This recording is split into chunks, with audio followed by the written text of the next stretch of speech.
অপর্ণার পরীক্ষার রেজাল্ট বেরোলো, কিন্তু রেজাল্টের লিস্টে অপর্ণার নাম নেই কেন?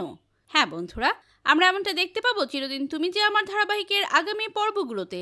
বিস্তারিত জানতে ভিডিওতে লাইক দিয়ে শেষ পর্যন্ত দেখতে থাকুন। আর্য অপর্ণার রাত্রেবেলা ভিডিও কলে কথা বলছিল, আর অপর্ণাকে বলতে থাকে, অপর্ণা আজকে রাতটা শুধু পার হতে দাও, দেখবে কালকে সকালে তোমার জন্য একটা খুব বড় সারপ্রাইজ ওয়েট করছে। কালকের দিনটা তোমার জন্য খুব স্পেশাল হবে অপর্ণা। আর সকাল হতে অপর্ণা কলেজের সামনে চলে আসে, কারণ আজকে তাদের রেজাল্ট দেবে। কলেজের রুম্পার আরো সহপাঠী সবাই মিলে তাদের রেজাল্টগুলো দেখতে থাকে, যে তারা কে কি হয়েছে, তারা কত নাম্বার পেল সবাই। রুম্পা সেখানে নিজের নাম দেখতে পেয়ে অপর্ণাকে বলে, অপু আমি পাশ করে গেছি রে। আর এই বলে অপর্ণাকে পুরো জড়িয়ে ধরে রুম্পা। কিন্তু সে রেজাল্টের লিস্টে অপর্ণার নাম নেই। অপর্ণা তার নাম খুঁজেই পায়নি।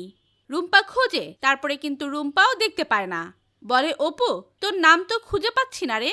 তারপর অপর্ণা বলতে থাকে, আমার নামটা নেই লিস্টে, এটা কি করে হতে পারে, এটা কি করে হতে পারে?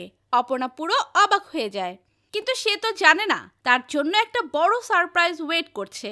মানে সে পরীক্ষায় প্রথম হয়েছে, যেটা শুধু আর্য জানে, আর কেউ জানে না। তো বন্ধুরা, তোমাদের কি মনে হয় অপর্ণা কালকের রেজাল্ট দেখে কেমন খুশি হবে?